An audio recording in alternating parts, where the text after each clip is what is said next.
Hi hello എല്ലാവർക്കും Sabas cooking വേൾഡിൻ്റെ പുതിയൊരു വീഡിയോയിലേക്ക് സ്വാഗതം. ഇന്ന് നല്ലൊരു ഈവനിങ് സ്നാക്കിൻ്റെ റെസിപ്പിയുമായിട്ടാണ് ഞാൻ വന്നിട്ടുള്ളത്. 2 കപ്പ് പച്ചരി കൊണ്ട് അപ്പച്ചട്ടിയിൽ 2 മിനിറ്റ് കൊണ്ട് ഉണ്ടാക്കിയെടുക്കാൻ പറ്റിയ നല്ലൊരു സ്നാക്ക് റെസിപ്പിയാണിത്.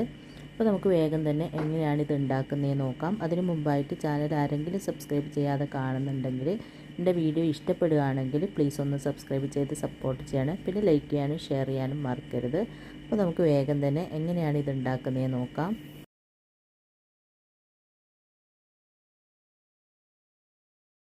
അപ്പോൾ സ്നാക്ക് റെഡിയാക്കാൻ വേണ്ടിയിട്ട് ആദ്യം തന്നെ നമുക്ക് പച്ചരി ഒന്ന് വെള്ളത്തിൽ കുതിർത്തി വെക്കണം. അതിന് വേണ്ടിയിട്ട് ഇതുപോലൊരു ബൗളിലേക്ക് 2 കപ്പ് പച്ചരി ഇട്ട് കൊടുക്കാം. എന്നിട്ട് ഇത് നന്നായിട്ടൊന്ന് കഴുകിയതിന് ശേഷം മുങ്ങിക്കിടക്കാൻ പാകത്തിന് വെള്ളം ഒഴിച്ചിട്ട് നമുക്കിതൊരു 4 മണിക്കൂറോളം കുതിർത്തി വെക്കാം. രാവിലെ കുതിർത്തി വെച്ച പച്ചരിയാണെങ്കിൽ അതെടുത്താലും മതി. പച്ചരി നന്നായിട്ട് കുതിർന്നതിന് ശേഷം ഞാനതിൻ്റെ വെള്ളമൊക്കെ ഇതുപോലൊരു അരിപ്പയിലേക്ക് ഊറ്റി കളഞ്ഞിട്ടുണ്ട്. നന്നായിട്ട് വെള്ളം കളഞ്ഞിട്ട് എടുക്കുക. ഇനി നമുക്കിതൊന്ന് അരച്ചെടുക്കണം. അപ്പോൾ ഒരു മിക്സിൻ്റെ ജാറിലേക്ക് അരി മുഴുവനും ഇട്ട് കൊടുക്കാം. മുഴുവനും ഇടാൻ പറ്റുമെങ്കിൽ മുഴുവനും ഇടുക, അല്ലെങ്കിൽ 2 പ്രാവശ്യമായിട്ട് ഇട്ടിട്ട് അരച്ചെടുക്കുക. അങ്ങനെ അരി മുഴുവനും ഞാൻ ഇതിലേക്ക് ഇട്ട് കൊടുത്തിട്ടുണ്ട്. ഇനി നമ്മൾ അരി എടുത്ത അതേ കപ്പിന് തന്നെ 1 കപ്പ് വെള്ളം ഒഴിച്ച് കൊടുക്കാം. പിന്നെ 3 ഏലക്കായ്, 1/2 ടീസ്പൂൺ ചെറിയ ജീരകം ചേർത്തിട്ട് ഇത് നന്നായിട്ടൊന്ന് അരച്ചെടുത്തിട്ട് വരാം. നല്ലതുപോലെ തന്നെ അരച്ചെടുക്കുക. അങ്ങനെ അരച്ചെടുത്ത മാവിത ഇതുപോലൊരു ബൗളിലേക്ക് ഒഴിച്ച് കൊടുക്കുന്നുണ്ട്. എന്നിട്ട് മിക്സീൻ്റെ ജാറിൽ ഒരു 1/4 കപ്പ് വെള്ളം ഒഴിച്ചിട്ട് അതും കൂടെ ഒന്ന് മിക്സ് ചെയ്തിട്ട് ഇതിലേക്ക് ഒഴിച്ച് കൊടുക്കുക.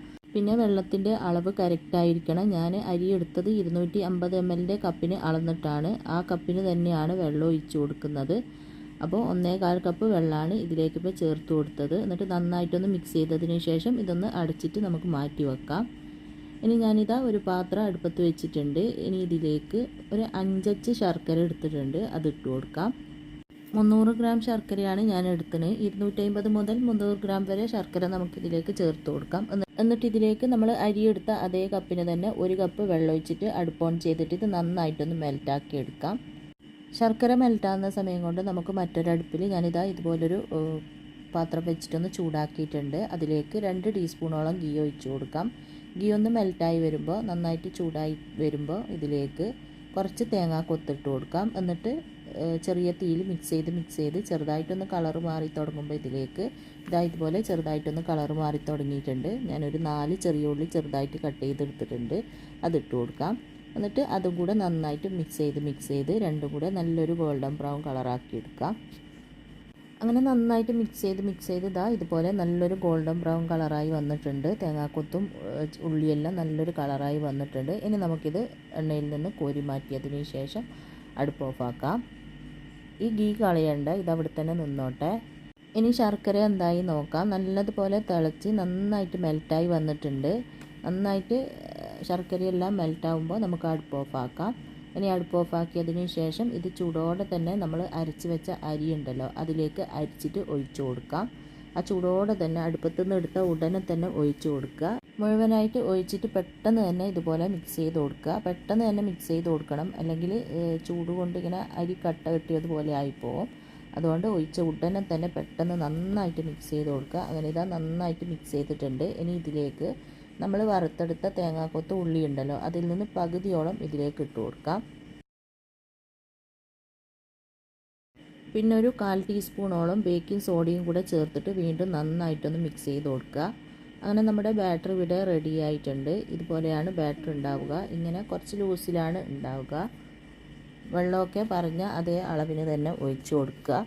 അപ്പോൾ ഇതാണ് നമ്മുടെ ബാറ്ററിൻ്റെ കൺസിസ്റ്റൻസി. ഈ ഒരു രീതിയിലാണ് വേണ്ടത്. ഇനി നമുക്ക് ഈ അപ്പം ചുട്ടെടുക്കാം. നമ്മൾ തേങ്ങാക്കൊത്തും ചെറിയ ഉള്ളിയും പൊരിച്ചെടുത്ത ആ ഒരു ഗീ ഉണ്ടല്ലോ അത് നന്നായിട്ട് ചൂടാക്കിയതിന് ശേഷം അതിലേക്ക് നമ്മൾ റെഡിയാക്കിയ ബാറ്ററിൽ നിന്നും 1.5 കൈയിലോളം ഒഴിച്ചു കൊടുക്കുക. ഒഴിക്കുന്ന സമയത്ത് തീ ഹൈ ഫ്ലെയിമിൽ തന്നെ വെക്കുക. എന്നിട്ട് സൈഡൊക്കെ ഇതുപോലെ മൊരിഞ്ഞ് വരാൻ തുടങ്ങുമ്പോൾ ഇതിലേക്ക് നമ്മൾ പൊരിച്ചെടുത്ത ഉള്ളിയും തേങ്ങാക്കൊത്തും ഉണ്ടല്ലോ അത് കുറച്ച് ഇതിൻ്റെ മുകളിലായിട്ട് ഇതുപോലെ ഇട്ടതിന് ശേഷം നമുക്ക് അടച്ചിട്ട് തീ നന്നായിട്ട് കുറച്ച് വെക്കുക. അടച്ചതിന് ശേഷം എന്നിട്ടൊരു 2 മിനിറ്റ് വേവിക്കാം. അപ്പോഴത്തേക്ക് ഇത് നന്നായിട്ട് റെഡി ആയിക്കിട്ട് 2 മിനിറ്റ് ആയപ്പോൾ ഞാനിതാ തുറന്നിട്ടുണ്ട്. ഇനി നമുക്കിതുപോലെ ഒന്ന് കുത്തി നോക്കാം വെന്തിട്ടുണ്ടോയെന്ന്. ഉള്ളൊക്കെ വെന്തിട്ടുണ്ടെങ്കിൽ നമുക്കിതെടുക്കാം.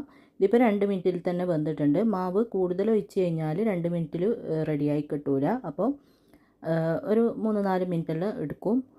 അപ്പോൾ അത് നിങ്ങൾ നോക്കിയിട്ട് ചെയ്യുക. 2 മിനിറ്റ് ആകുമ്പോൾ ഇതുപോലെ കുത്തി നോക്കുക. ആയില്ല എന്നുണ്ടെങ്കിൽ വീണ്ടും ഒരു 2 മിനിറ്റെല്ലാം അടച്ച് വെച്ചാൽ മതി. അപ്പോൾ ഇതാ ഇതിവിടെ റെഡി ആയിട്ടുണ്ട്. ഇനി ഇതെടുത്ത് മാറ്റിയതിന് ശേഷം ഇതേപോലെ തന്നെ ബാക്കിയും ഒഴിച്ചിട്ട് നമുക്ക് റെഡിയാക്കി എടുക്കാം.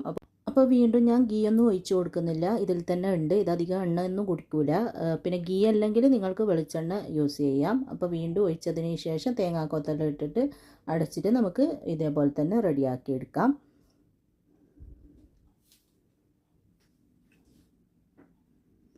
അങ്ങനെ ഇതാ എല്ലാം റെഡിയായതിന് ശേഷം ഞാൻ ഇതുപോലെ സെർവിങ് പ്ലേറ്റിലേക്ക് മാറ്റിയിട്ടുണ്ട്. ഇനി ഞാനിതൊന്ന് മുറിച്ച് കാണിച്ചു തരാം. ഉള്ളൊക്കെ നല്ലതുപോലെ ആരി വന്നിട്ട് നന്നായിട്ട് കിട്ടിയിട്ടുണ്ട്. അപ്പോൾ നിങ്ങളെല്ലാവരും ഇത് ഉണ്ടാക്കി നോക്കുക. ചായക്കൊപ്പം കഴിക്കാൻ പറ്റിയ നല്ലൊരു സ്നാക്കാണ്. എല്ലാവരും ഉണ്ടാക്കി നോക്കിയിട്ട് ഇഷ്ടമായ അഭിപ്രായം പറയാനും ലൈക്ക് ചെയ്യാനും ഷെയർ ചെയ്യാനൊന്നും മറക്കരുത്.